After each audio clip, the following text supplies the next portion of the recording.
Good evening and welcome to On the Record, a debate-style television talk show where Bahamians will find the balanced, true and open debate they've been looking for.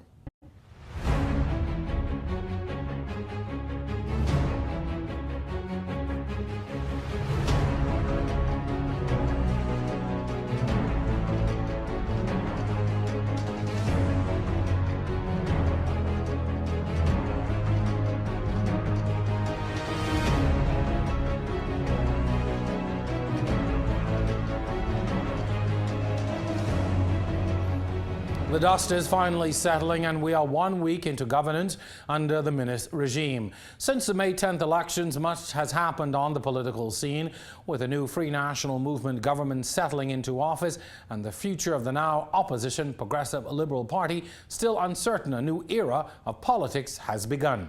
16 cabinet ministers have been sworn in, and Prime Minister Dr. the Honourable Hubert Minnis has promised accountability and transparency of his government.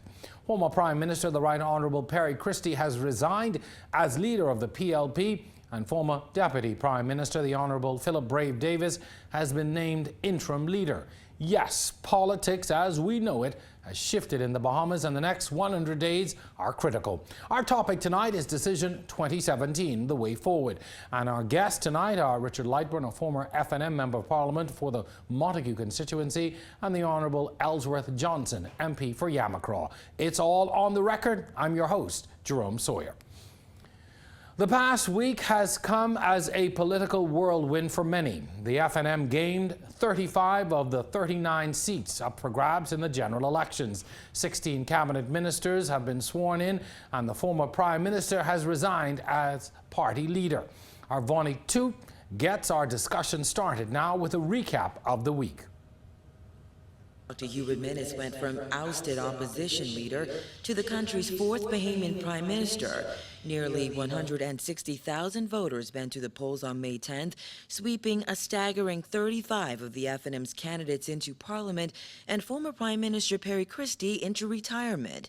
As he was sworn in at Government House, Minnis pledged to honor the trust the Bahamian electorate has placed in him.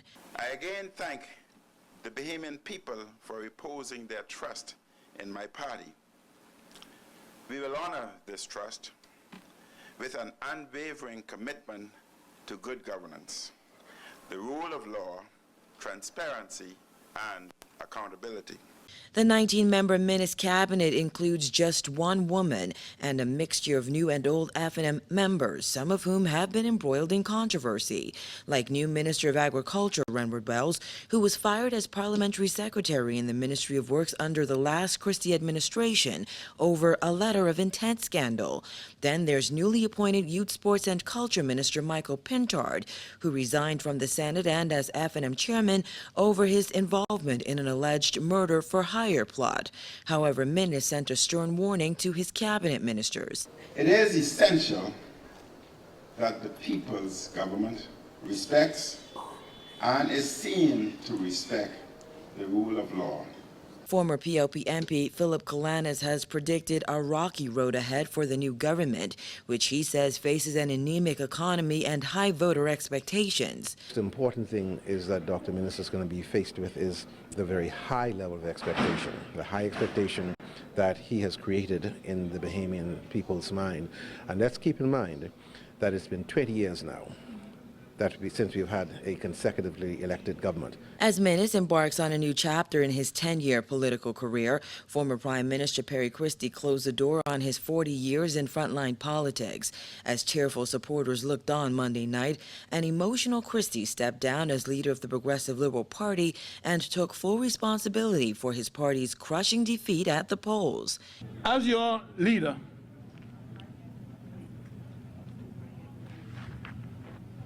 I accept full responsibility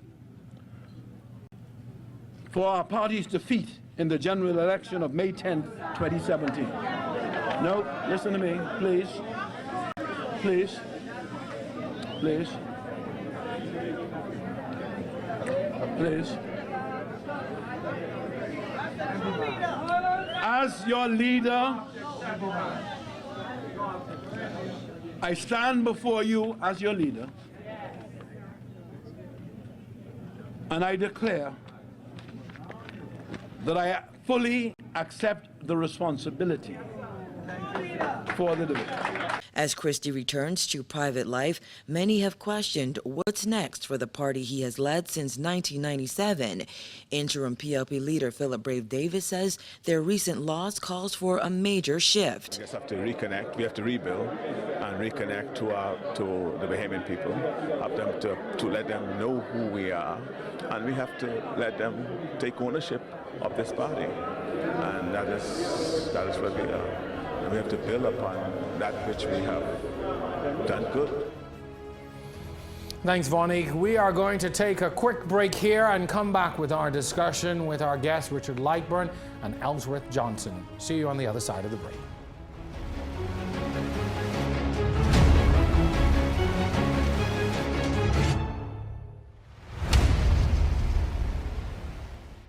On the Record is brought to you by Alive, the nation's newest and best LTE network. Good to be alive. With a world of offers from Alive, you can set yourself free. Buy any $99 handset and get a second handset free. Plus everything you need for both phones, all for free. It's our biggest offer ever. We are Alive.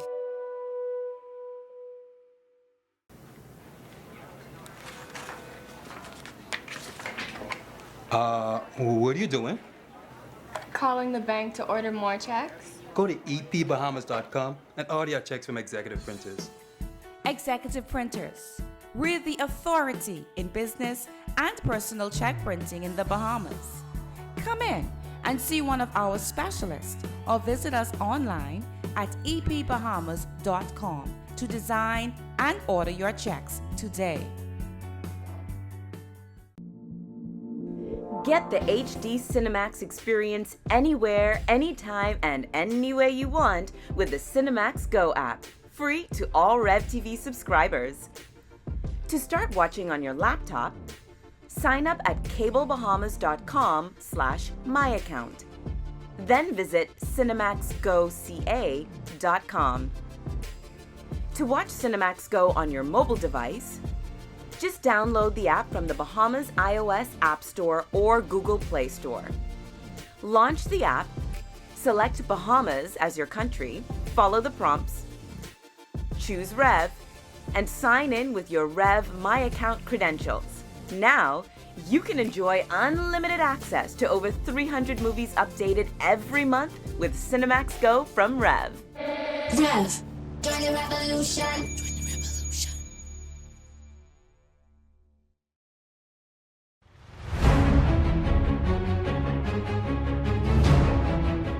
Welcome back to On the Record. Our topic tonight is Decision 2017, the way forward. Our guest tonight, Richard Lightburn, former FNM Member of Parliament for the Montague constituency, and the Honourable Ellsworth Johnson, Member of Parliament for the Yamcraw constituency, as well as the Minister of State for Legal Affairs.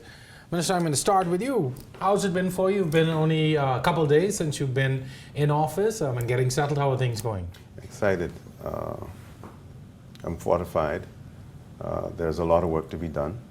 Our Prime Minister has made his views about governance clear. He set a philosophy and standard, and that is transparency, honesty, and accountability. And so we're going through the process now of auditing every ministry to see whether or not the people's work have been done by the previous administration. There are a lot of things that we are discovering, and I'm quite certain that my Prime Minister will bring it to the attention of the people of the Commonwealth of the Bahamas very shortly. But I'm up to the challenge. The members of Parliament that were elected by the people of the Commonwealth of the Bahamas were up to the challenge. I want to say to members of the Bahamian community that we've given an undertaking, and we shall live up to it. And also a warning, as my Prime Minister has given to us, that if we don't, the Bahamian people will speak. And so I'm up to the challenge.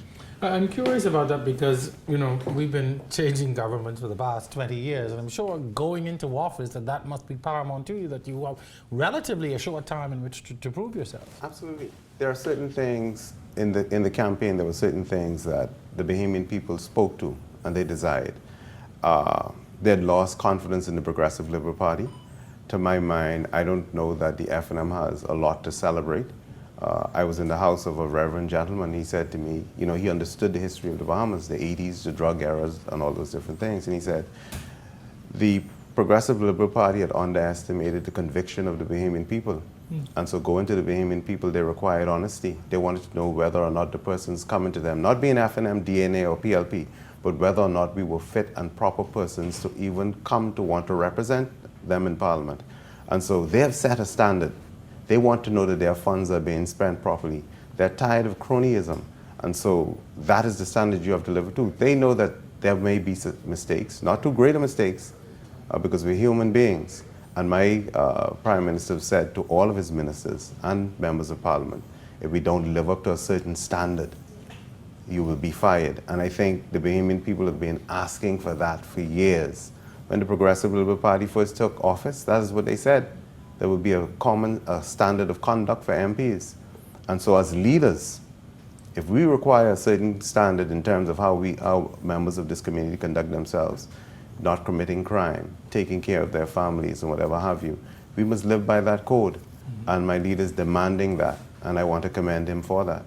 A very bold step and a way to begin all of that. We're certainly going to talk a lot more about what is happening, particularly with the audits that are taking place within the various ministries. I do want to talk a little bit more about that, but I want to bring in my second guest, and I do want to just state here for the record that we did invite and received a commitment from a member of the Progressive Liberal Party. We were assured that he would be attending, but he bailed out on us just hours before the show, and so we were unable to have that full representation here on the show, as we try to do every week, making sure that we have all sides represented. So we did attempt to have someone here tonight from the Progressive Liberal Party, but he reneged on us at the very last moment. Mr. Richard Lightburn, now former MP, sir, how are things for you back now into private life? I haven't had a great deal of time to get settled back in, but I am looking forward to that. And I'm also looking forward to offering my assistance to the government. Everybody really needs, whatever their political persuasion, need to get on board and do whatever they can to help the country. We're in a dire position, and everybody needs to be in the fore. Yes. Very curious, though. You, Loretta Butler-Turner, a few others would have lost confidence in the leader, had Loretta placed as leader prior to the elections. How does that now affect your relationship with the party and with a Prime Minister, Hubert Minnis? Well, you would have to ask the Prime Minister that. I don't have any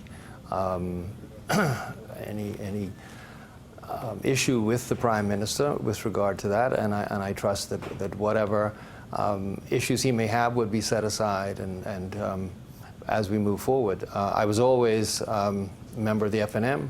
All of us, we never left the FNM. There were issues with regard to the leadership, and so that is, I think, a right that all parties should have. And perhaps if the PLP had adopted that position some time ago, then they perhaps wouldn't be in the position they're in today. Do you at all regret your decision? No, I have no regrets. I think if one reflects on what happened, I think in fact the party, maybe the country should applaud us for what we did, because I think it encouraged the party and the leader to get off their you-know-what and move forward. And I think it was perhaps that was a wake-up call. So in fact, I think perhaps they should be happy that we did that. Do you think you'll ever throw your hat back into the ring in politics? Well, I won't be far from it, but getting at the point in life where people were criticizing some of the leaders of the PLP for still hanging on at the age. I think the only difference with someone like myself is that we were never involved to a great extent before, so the ideas that we would bring would be not stale old ideas that we've been promoting for the last 40 years, you know. Minister, you have been sworn in as a part of a new cabinet to a certain degree. I've got to backtrack a bit to ask you, did you have cabinet aspirations when you decided to offer yourself as a candidate and to get into this race? Absolutely not. I've always said that I was not offered anything to come into politics, and neither did I ask for anything. As a patriotic Bahamian, I was at the stage of my life where I was coming to the end of my 10 years bar president. I believe in succession, so I was going to practice to make some money, as I'd already spent about 12, 13 years in legal aid. And so, but having regard to the direction in which my country was going, both nationally and internationally, and some of the things that I saw happening to judges, their children being stalked, the level of discrimination and ostracization, I said, hey, this is the time I have to come forward. And my only motivation was to see the Progressive Liberal Party, the back of the Progressive Liberal Party, and that a new government, understanding what it is to really serve this country, come to the fore. And so I had no cabinet aspirations.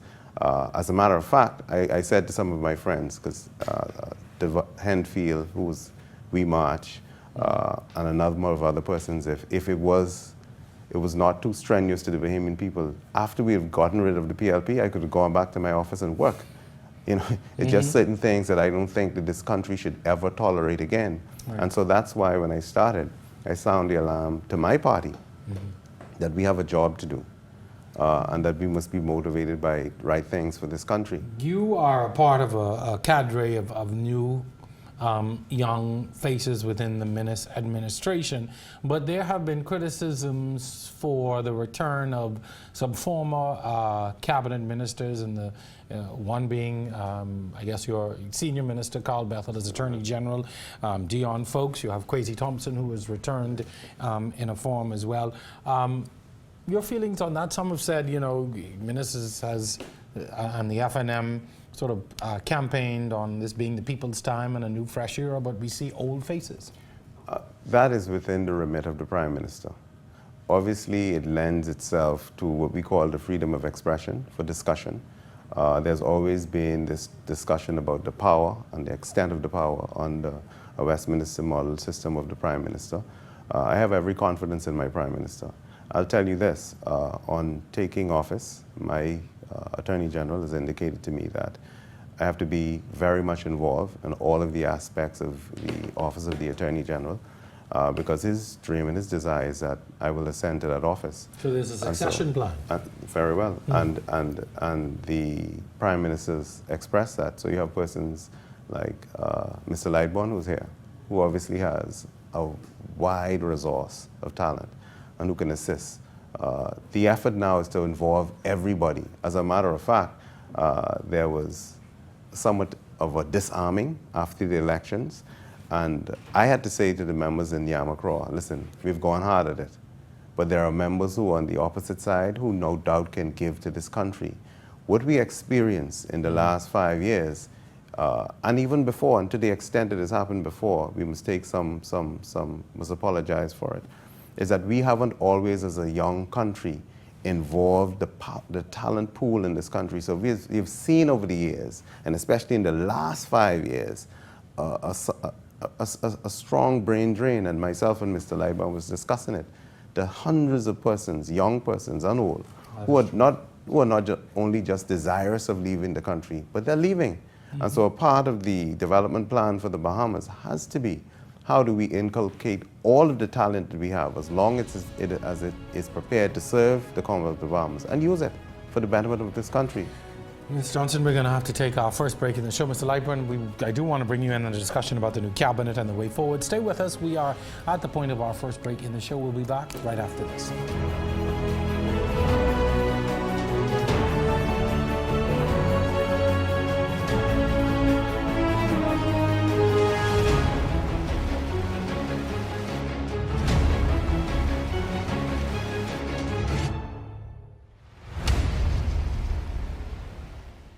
This segment is sponsored by Percy's Island Game. Love your mom with the Island Game Mother's Day giveaway. Just deposit $20 to your Island Game account to be entered to win one of 5 fabulous Mother's Day packages, including a spa day at Belamonte Spa, Sunday brunch for 4 at Luciano's, a beautiful floral arrangement, and $500 cash. Remember, drawings are every Saturday in May. You have unlimited entries and all accounts must be verified to be eligible. Love your mom some more with the Island Game Mother's Day giveaway. With the regular season over and the top 16 teams decided, it's strictly business now. No room for error. It's either you go hard or you go home. Who will hold their nerve? Will the champions repeat, or can another take their crown? The NBA playoffs, live on SportsMax and SportsMax 2. Rev, join the revolution. For news that's happening in our country, the best place to turn is Our News. Good evening, Bahamas. Coming up tonight. The biggest stories on the best station. Helping news tonight. The government collected almost. The Education Minister dismissed. Bahamas Claims Committee explains how unsecured. Giving you all sides of the equation to keep you informed. Well, in other news, police are cracking down on the claims of Bahamas creditors and former. Police are on the scene here at a popular hangout. Statement yesterday, Catholic Archbishop. Watch Our News weeknights 7:30 and weekends at 7 p.m. only on RTV.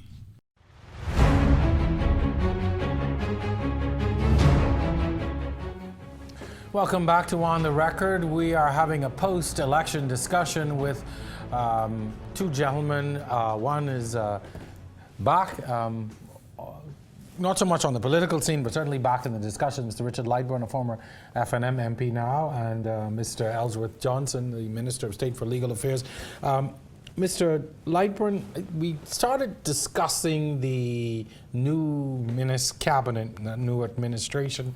Again, I just want to sort of touch on some of the members he has brought into the fold, not necessarily elected, but brought into the cabinet, and your feelings on that. Do you think that was necessary, or should he have gone with just all new faces and at this point? I haven't had time to fully reflect on the whole cabinet, but I assume then you're speaking of Carl Bethel, Dion and Kwesi Thompson. Yeah.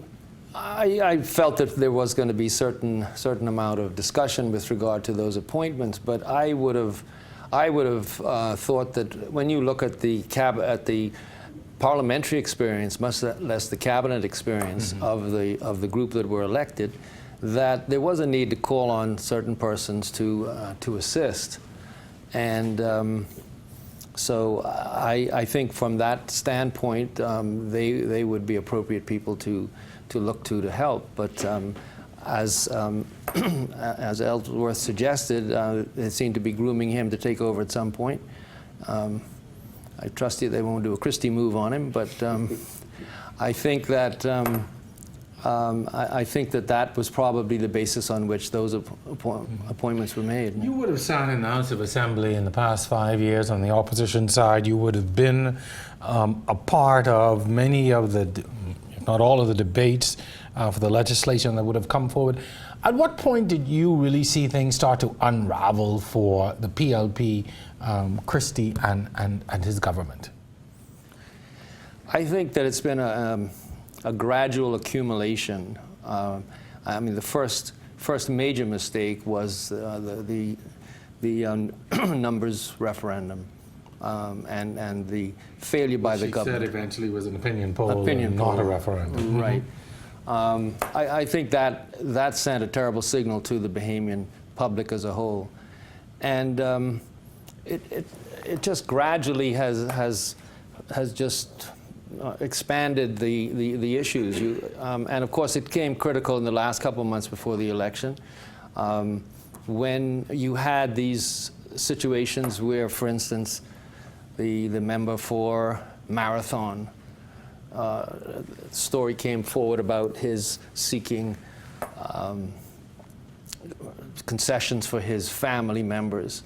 And it just, things like that, which is appalling. And the fact that the Prime Minister did nothing about it, that you have a standing cabinet minister negotiating with someone, expecting special favors for family members, this sent a terrible signal to Bahamians, and I think it brought to their mind the type of issue that had been raised all along, the giving of contracts to the family, friends, and lovers that had been going on for 5 years. And you'd suspected it, and you had government constantly giving contracts out without going to bid. You had like the Bamsey fire, where the contract was given to a friend of the deputy prime minister, and you know, the building burns down, wasn't insured.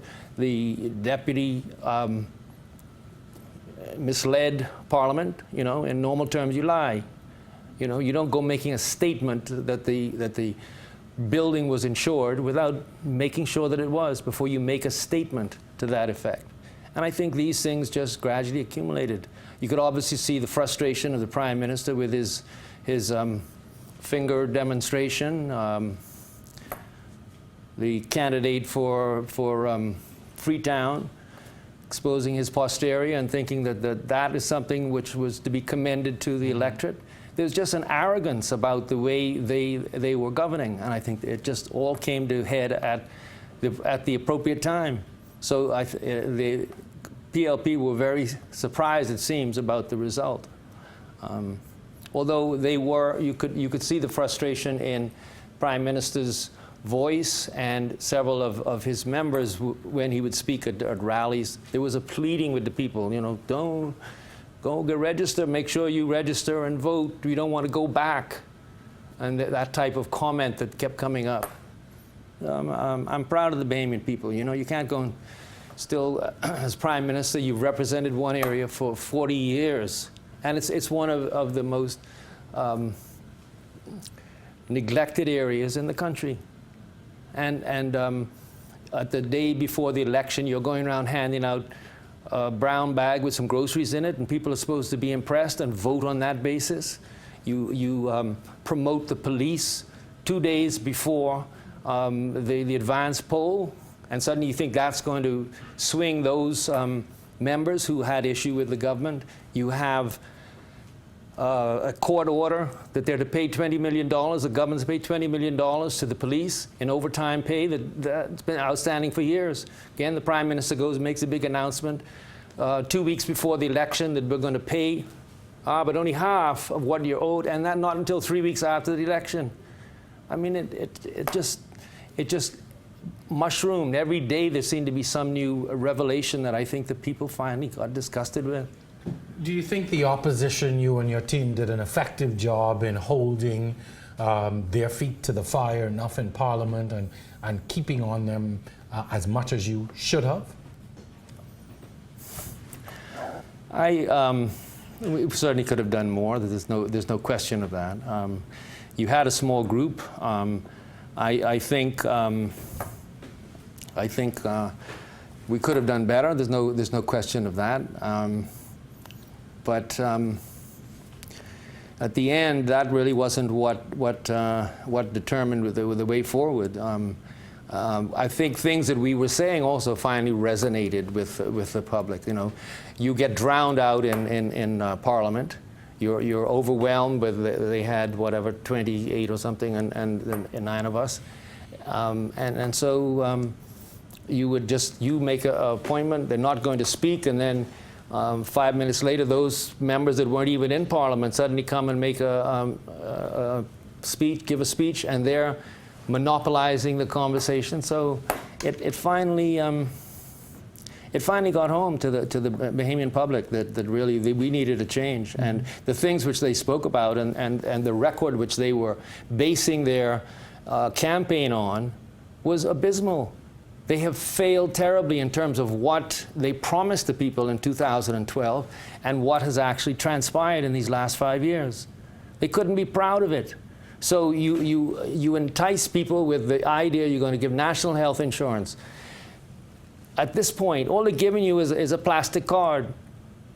Plastic card is all they're giving you, and the hope that down the road they're going to be able to provide something. What they're providing is exactly what we have now. And a lot of these issues are now going to be omnipresent for this government. You've got NHI that's on the table. You still have questions about, the disbursement of VAT and how that money is being used, etc. But one of the key things that Prime Minister Minnis has said is that he will deal with those ministers who use their office for personal gain, etc. And I'm sure that some of that is going to have to come to your office and keeping an eye on what is happening within these ministries and with cabinet ministers. And that's not shocking to me. That's the way how Westminster model governments are. You've got 35 members, though. Absolutely. You have 35 members that he, in some way, shape, or form, has to keep an eye on, even if they're not in the cabinet. And that's why you elect honourable members to Parliament. And 35 persons aren't that difficult. If you have agencies that are responsible for functioning to keep government right. The Prime Minister says, a part of our manifesto is to strengthen the office of the Auditor General so that that office is then able to go and audit every government ministry to account for how funds are spent. For instance, when the Auditor General brought the report for urban renewal, you don't denigrate the gentleman and threaten him with all sorts of atrocities. You accept it because that's how government operates. When he brings those recommendations in terms of whether or not persons should be transferred or fired or prosecuted, you have to honor those things. And that's what the Bahamian people spoke up for. So when I hear my Prime Minister saying that he's going to audit all of the ministries, because it's public funds, he's going to send the Auditor General and say, do your job. Do your job. And there are certain institutions, the police force, the Auditor General, that has constitutional groundings. They're supposed to go and do that without fear, favor or ill will. And so when to monitor 35 parliamentarians, it's very easy. We've all given disclosures. You can't be at the end of the day, Ellsworth Johnson tells you that he has a mortgage and 5 years later, I'm a millionaire. It can't happen. My family, we're getting contracts. Certain overt things that were done in government should never happen. And when you see it happening, it means that someone is asleep at the wheel. How, though, do you really... in an instance where someone would have campaigned for you, would have been by your side, would have helped you, assisted you in winning government, and now you're in a position to help. How do you separate sort of a conflict from rewarding? Training, and you have to define what is yours to give. When I was on the campaign trail, persons made certain requisitions of me, and I said, listen, I have to tell you, like the master said to the old lady with the 2 sons, the positions that you're asking me for, they're not mine to give. So you don't promise people that which you don't have. I told persons, I don't have 100 jobs, but we can get together as a community to have things done. And so we'll stick a pin in that for just a moment. We've got to go to a commercial break. We'll pick up that discussion. I do want to talk about the way forward too, particularly relative to the investigations at the various ministries. So stay with us. We are at the halfway mark with our guest, Richard Lightburn, and the Honourable Ellsworth Johnson. Let's take a break now. Back on the record, the way forward, right after this.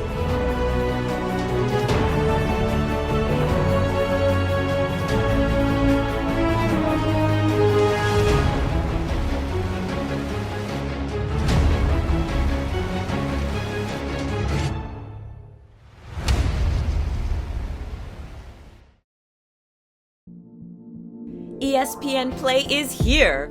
Watch your favorite sports on your computer or mobile device, free for all RevTV subscribers. First, sign up for My Account at cablebahamas.com. It's fast, easy, and free. Next, go to the Google Play Store or the iOS App Store to download and install the ESPN Play app. Then, launch the ESPN Play app, choose Rev, log in with your Rev My Account credentials, hit the launch button, and you're ready to go. You've now got all the hottest games live or on demand with ESPN Play from Rev. Rev, join the revolution.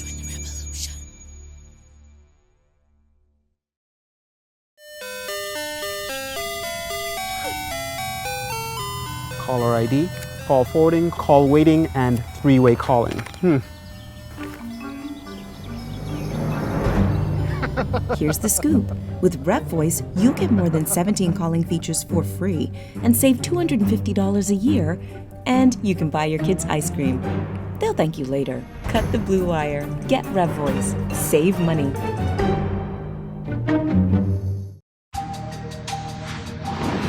With a world of offers from Alive, you can set yourself free. Buy any $99 handset and get a second handset free. Plus everything you need for both phones, all for free. It's our biggest offer ever. We are Alive.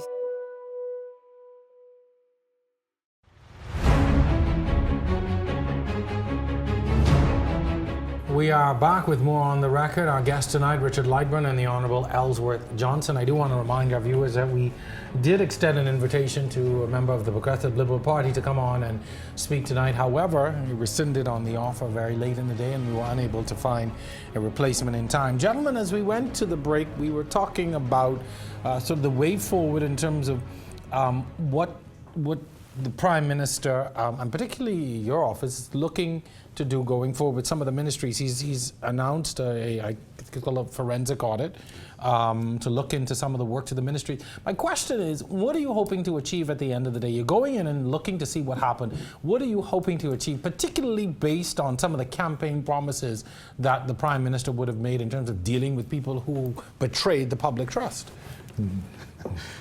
Anything that's uncovered, we will deal with it by way of the standard of the law. The Prime Minister, as I said before, and you have indicated, is that we're going to do an audit. There are certain issues and realities that are being brought to light. I know that there are certain individuals in certain ministries who have information. They can feel free to come forward and bring it. The role of the Attorney General is to provide legal assistance in terms of advice to the Honourable Prime Minister. And where we find the need to prosecute, that will happen. We already see a situation unraveling at BAIC. Yes. More of the same? Yes. Yes. If we find that there's reasonable cause to suspect that there's criminal conduct and persons have failed to perform their duties, the Royal Bahamas Police Force shall be called in, as you've seen at BAIC.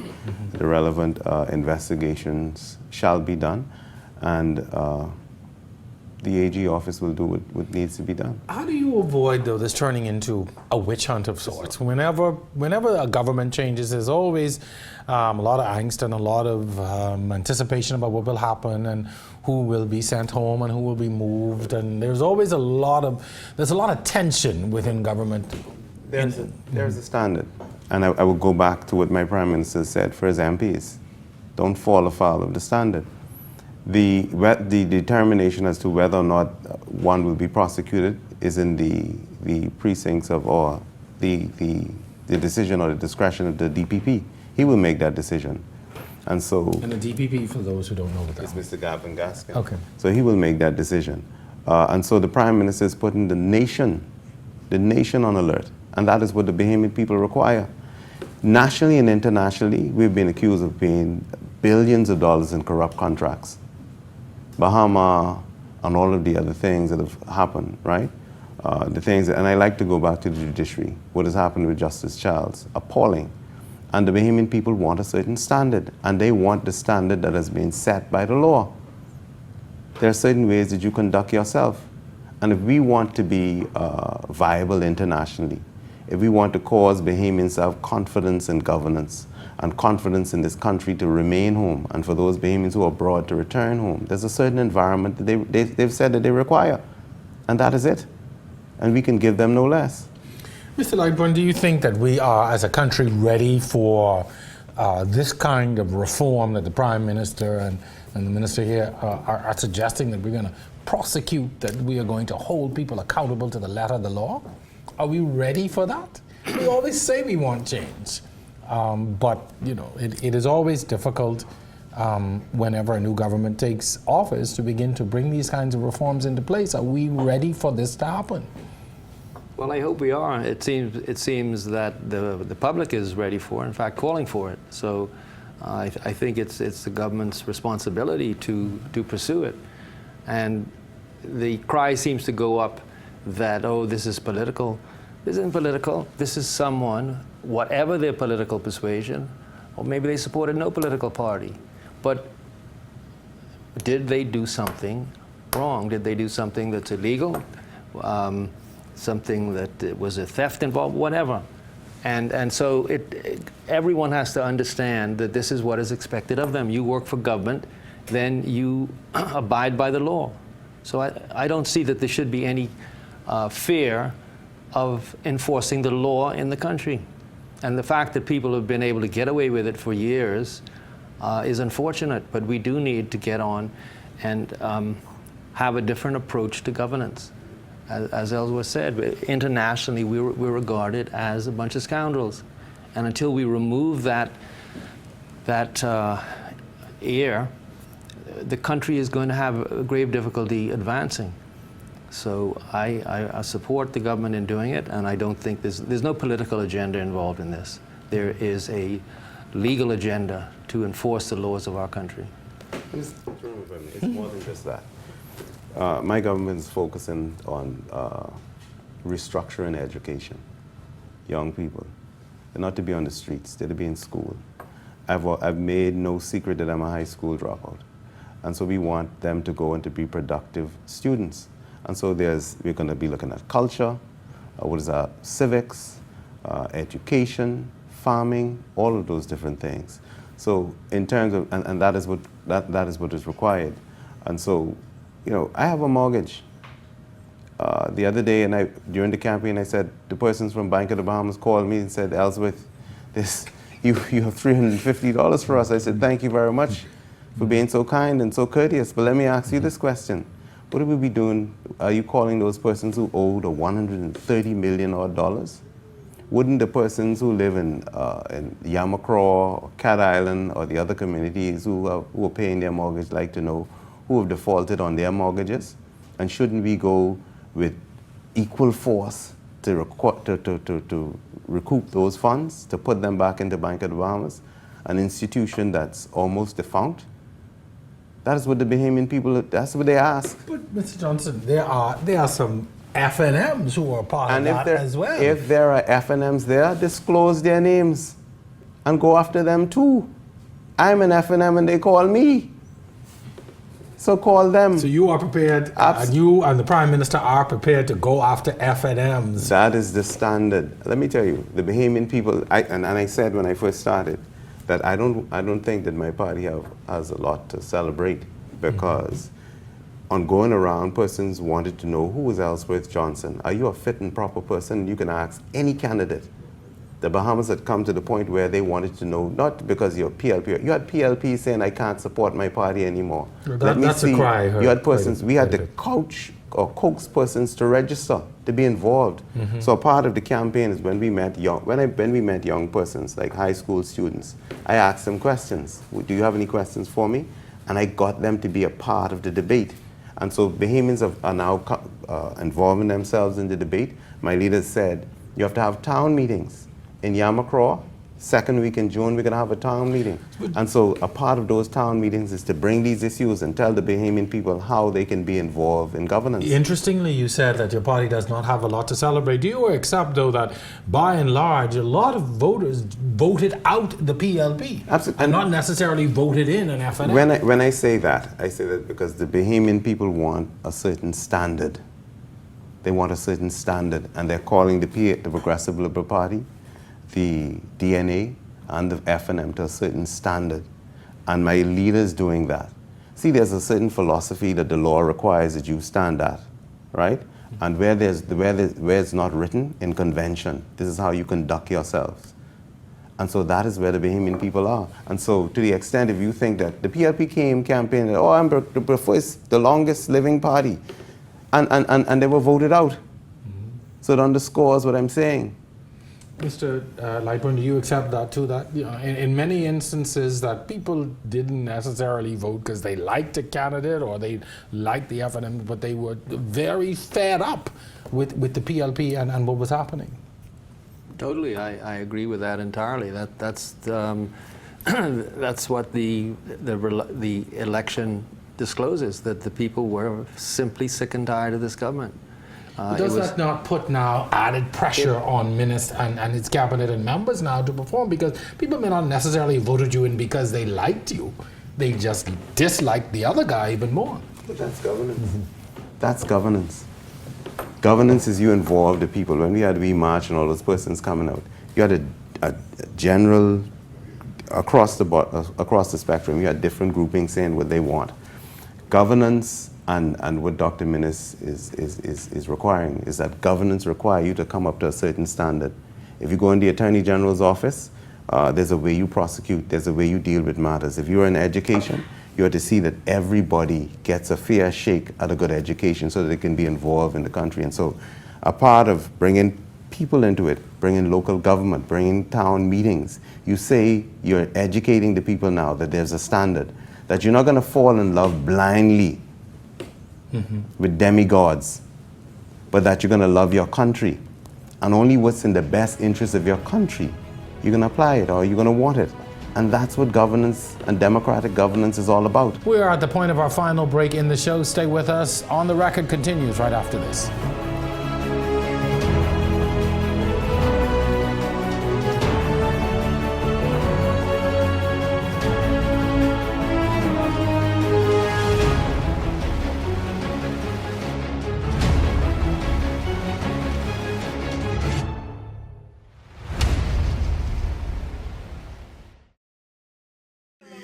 With the regular season over and the top 16 teams decided, it's strictly business now. No room for error. It's either you go hard or you go home. Who will hold their nerve?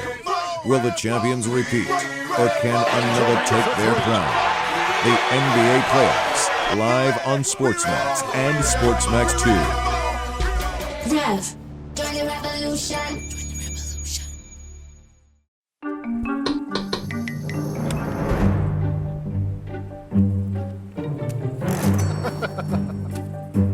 Caller ID, call forwarding, call waiting, and call blocking.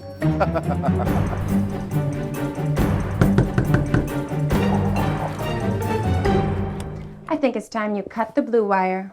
Cut the blue wire. Save up to $250 on your phone features with Rev Voice. Get Rev Voice. Save money.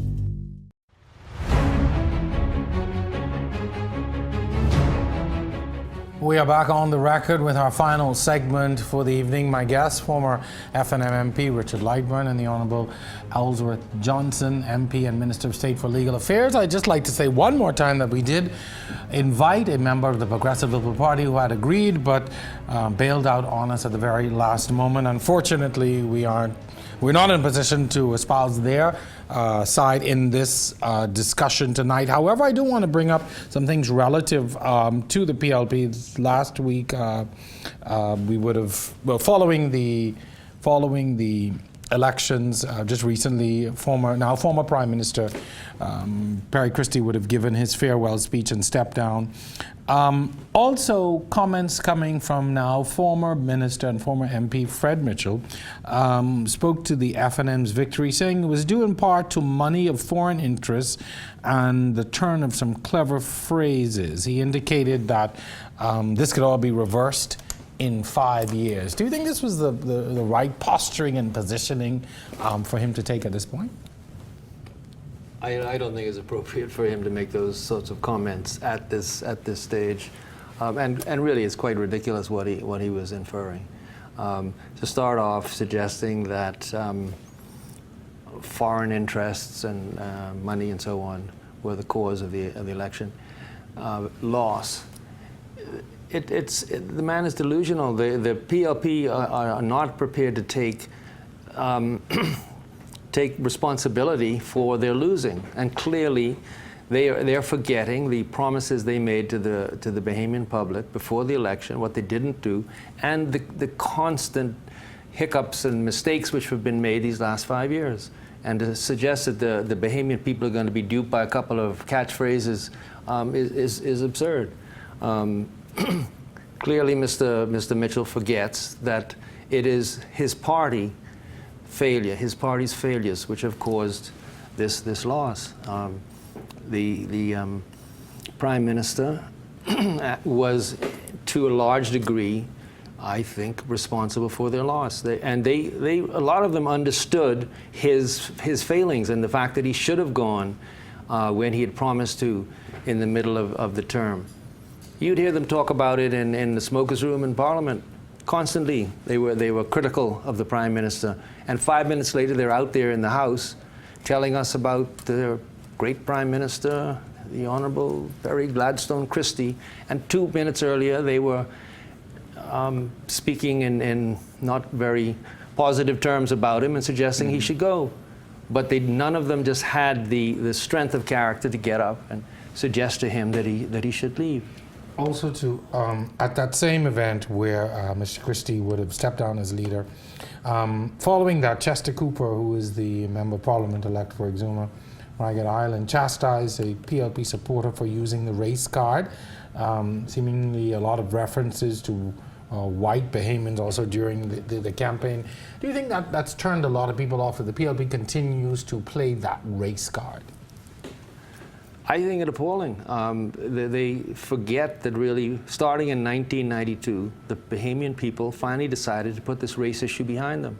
I think that was a major reason they lost in 92. It contributed heavily in 97. And they again brought it up 2007. I mean, they seem to be unable to get away from it. They don't seem to be able to develop a positive reason for supporting them. Mm-hmm. The general Bahamian public now, they're not into it. They're not sitting here and thinking that any of the problems in this country are because of white people. We're all Bahamian. We're all contributing. And the PLP just need to forget it. They keep, in Parliament during the 5 years that I was there, again, every once in a while they bring it up as if it's live and well. And they seem to think that is an issue which was going to help them. And clearly it didn't. Do you think young voters especially have any regard for that? Does it come on their radar at all? We have an obligation to teach our young people the history of the Bahamas. Mm-hmm. and by way of doing that, one of the first things that we must disclose about the history of the Progressive Liberal Party was 3 white men created the party, right?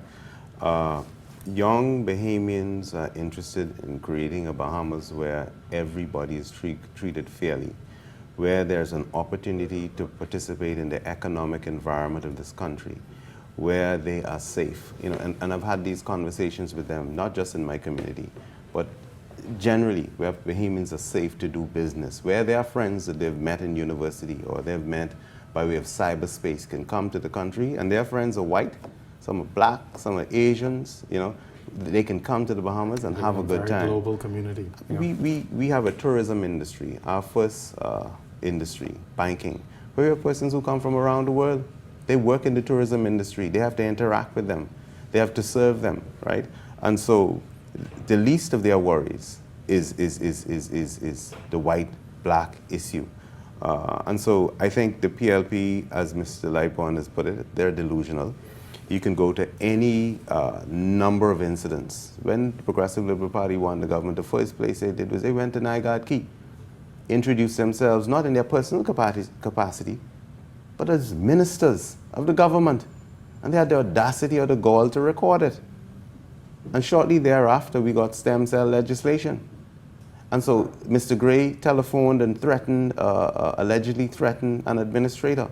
They have to learn at this stage to take responsibility for their own actions. And if they can do that, perhaps they have a role to play in the development of this country. Are you concerned about the small number in opposition within the House of Assembly, 4 members? That number will be reflected in the Senate makeup as well, with a significant majority going to the governing Free National Movement. But are you concerned, though, with the very small number of opposition members? I'm going to start with you, Mr. Lightbourne, having sat in opposition in a seemingly small group not too long ago. It certainly is probably better to have a few more there to make a meaningful opposition, but we seem to have had the ability to overcome that over the years. You look back 67, 68. 97. Yes, so in 2002. So It seems to be the Bahamian way, but the end game is if you don't perform, the country seems that they will move. Doesn't matter how many people are in opposition. Right. Yes. Right. Okay.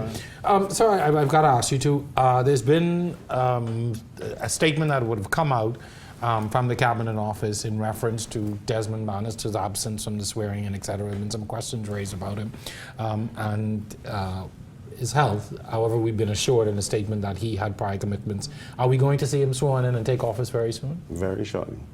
Very shortly. Good. Well, that answers that question. Sir, what are you hoping, though, as we move now towards the end of the show, what are you hoping to see out of a Minis administration and cabinet over the next, well, I always say 3 years, because to me that's the time in which you've got to get everything done. But what are you hoping to see, or what would you like to see now out of a Prime Minister Minis and his new cabinet? Well, I want to see the government immediately start addressing the so many problems that we have in our country, and it's not just the major issues we talk about of crime and education and the economy and so on, but if we don't wake up, we're really going to just fall into the gutter, because our main business is tourism. And you look at the tourist model that we are selling. It is embarrassing. You can ask yourself, why do you think most of the tourists on cruise ships here don't even get off the boat? Well, all of these things are interwoven in some way. So it may be because they hear some reports on crime. Maybe they hear reports that have nothing to do downtown. The city, Nassau City, is just filthy.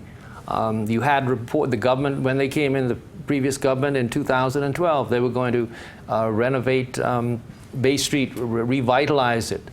Nothing was done, not a thing. And it closes at 5 p.m., by the way. Yes, and nothing's happening. There was a time when you know, in my youth, they had all sorts of clubs down Bay Street. Now you don't go out because maybe you don't have the money to go, the parking, the crime, and all these different concerns. So you've got to address so many issues. And so I'm trusting that the government will get immediately into starting addressing not just the major issues, but these other issues which all have a bearing on the moving forward. Thank you very much, sir. You are a first-time MP, first time in the cabinet of the Bahamas. What do you see as some of your major challenges, things that you're going to be facing over the next 5 years within your ministry and on a larger scale as a part of this new cabinet? Within my ministry, dealing with legal issues, producing progressive 21st century legislation, Court Services Act, looking at land reform and a number of issues, dealing with the unions. And so I think once Dr. Minis stays on the course that he's on now by involving civil society, and that is one of the reasons why I decided to run also, is that Dr. Minis decided that those civil groups within the community, whether they be the church, the environmental groups, whatever have you, that they're important to the grand scheme of things, especially the family islands, and how do we develop those islands and make them a part of the economic environment of the country. How do we involve youth, young persons? Travis, 22 years old, he's a parliamentarian, and his ideas are very important to the grand scheme of things. And so through town meetings, through listening to the people, through bringing their concerns to the fore, I think we're going to do very well. Gentlemen, thank you very much. Mr. Lightburn, all the best to you in your future. I'm sure you'll be around for a bit longer. We'll certainly have you on from time to time, if you, of course, would agree to come. Thank you very much. Minister, all the best to you. I think you've got a mammoth task ahead of you, and certainly we'll be bringing you on from time to time, certainly to update us on what's happening. Thank you, and God bless you. Thank you so much, sir. We hope you have enjoyed tonight's show. Special thanks to the Honourable Ellsworth Johnson, Mr. Richard Lightburn, also my producer, technical staff, and of course, you, the audience, for watching us. Be sure to join us every weeknight here, 8 p.m. for more On the Record. Once again, I'm Jerome Sawyer, your host. We'll see you next time.